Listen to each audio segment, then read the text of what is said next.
Hi friends, we're reading Charlotte's Web. We're on one of the last chapters, chapter 21, Last Day. And I have to tell you, you might want to go get some tissues, as this chapter always makes me cry. Charlotte and Wilbur were alone. The families had gone to look for Fern. Templeton was asleep. Wilbur lay resting after the excitement and strain of the ceremony. His medal still hung from his neck. By looking out of the corner of his eye, he could see it. "Charlotte," said Wilbur after a while, "why are you so quiet?" "I like to sit still," she said. "I've always been rather quiet." "Yes, but you seem specially so today. Do you feel all right?" "A little tired, perhaps, but I feel peaceful." "Your success in the ring this morning was to a small degree my success. Your future is assured. You will live secure and safe, Wilbur. Nothing can harm you now. These autumn days will shorten and grow cold. The leaves will shake loose from the trees and fall. Christmas will come, and then the snows of winter. You will live to enjoy the beauty of the frozen world, for you mean a great deal to Zuckerman, and he will not harm you ever. Winter will pass, the days will lengthen, the ice will melt in the pasture pond, the song sparrow will return and sing, and the frogs will awake. The warm wind will blow again. All these signs and sounds and smells will be yours to enjoy, Wilbur, this lovely world and these precious days." Charlotte stopped. A moment later came a tear to Wilbur's eye. "Oh, Charlotte," he said, "to think that when I first met you I thought you were cruel and bloodthirsty." And then he recovered from his emotion. He spoke again. "Why did you do all of this for me?" he asked. "I don't deserve it. I've never done anything for you." "You have been my friend," replied Charlotte. "That in itself is a tremendous thing. I wove my webs for you because I liked you. After all, what's a life anyway? We're born, we live a little, we die. A spider's life can't help being something of a mess with all this trapping and eating flies. By helping you, perhaps I was trying to lift up my life a trifle. Heaven knows anyone's life can stand a little of that."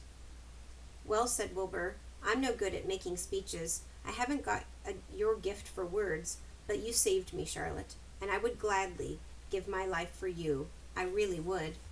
"I'm sure you would, and I thank you for your generous sentiments." "Charlotte," said Wilbur, "we're all going home today. The fair is almost over. Won't it be wonderful to be back home in the barn cellar again with the sheep and the geese? Aren't you anxious to get home?" For a moment, Charlotte said nothing. Then she spoke in a voice so low Wilbur could hardly hear the words. "I will not be going back to the barn," she said. Wilbur leapt to his feet. "Not going back?" he cried. "Charlotte, what are you talking about?" "I'm done for," she replied. "In a day or two I shall be dead. I haven't even the strength to climb down into the crate. I doubt if I have enough silk in my spinnerets to lower me to the ground." Hearing this, Wilbur threw himself down in an agony of pain and sorrow. Great sobs racked his body, and he heaved and grunted with desolation. "Charlotte," he moaned, "Charlotte, my true friend." "Come now, let's not make a scene," said the spider.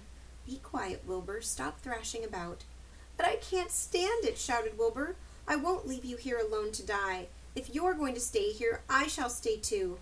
"Don't be ridiculous," said Charlotte. "You can't stay here. Zuckerman and Lurvy and John Arable and the others will be back any minute now, and they'll shove you into that crate and away you'll go. Besides, it wouldn't make any sense for you to stay. There will be no one to feed you.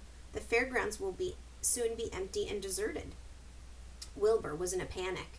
He raced around and around the pen, and suddenly he had an idea. He thought of the egg sack and the 514 little spiders that would hatch in the spring. If Charlotte herself wasn't able to go home to the barn, at least he must take her children along. Wilbur rushed to the front of his pen. He put his front feet up on the top board and gazed around. In the distance he saw the Arables and the Zuckermans approaching. He knew he would have to act quickly. "Where's Templeton?" he demanded. "He's in that corner under the straw asleep," said Charlotte. Wilbur rushed over, pushed his strong snout under the rat, and tossed him into the air. "Templeton!" screamed Wilbur. "Pay attention." The rat, surprised out of a sound sleep, looked first dazed and then disgusted. "What kind of monkey shine is this?" he growled. "Can't a rat catch a wink of sleep without being rudely popped into the air?" "Listen to me," cried Wilbur. "Charlotte is very ill. She has only a short time to live. She cannot accompany us home because of her condition. Therefore, it is absolutely necessary that I take her egg sack with me. I can't reach it and I can't climb. You are the only one that can get it. There's not a second to be lost. The people are coming. They'll be here in no time. Please, please, Templeton, climb up and get the egg sack." The rat yawned.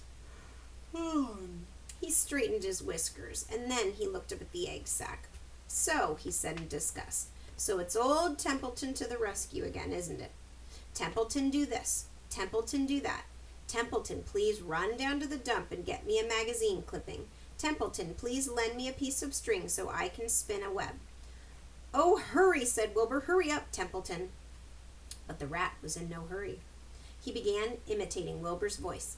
"So it's hurry up, Templeton, is it?" he said. "Ho, ho, and what thanks do I ever get for these services, I would like to know? Never a kind word for old Templeton, only abuse and wisecracks and side remarks. Never a kind word for a rat." "Templeton," said Wilbur in desperation, "if you don't stop talking and get busy, all will be lost, and I will die of a broken heart. Please climb up." Templeton lay back in the straw.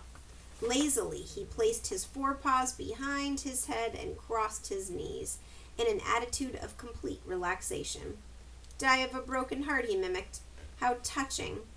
My, I notice that it's always me you come to when in trouble. But I've never heard of anyone's heart breaking on my account. No, who cares anything about old Templeton?" "Get up!" screamed Wilbur. "Stop acting like a spoiled child." Templeton grinned but laid still. "Who made trip after trip to the dump?" he asked. "Why, it was old Templeton. Who saved Charlotte's life by scaring that Arable boy away with a rotten goose egg? Bless my soul, I believe it was old Templeton. Who bit your tail and got you back on your feet this morning after you fainted in front of the crowd? Old Templeton. Has it ever occurred to you that I'm sick of running errands and doing favors? What do you think I am anyway? A rat of all work?" We'll stop there, and we'll get to find out what happens and if Templeton helps Wilbur tomorrow.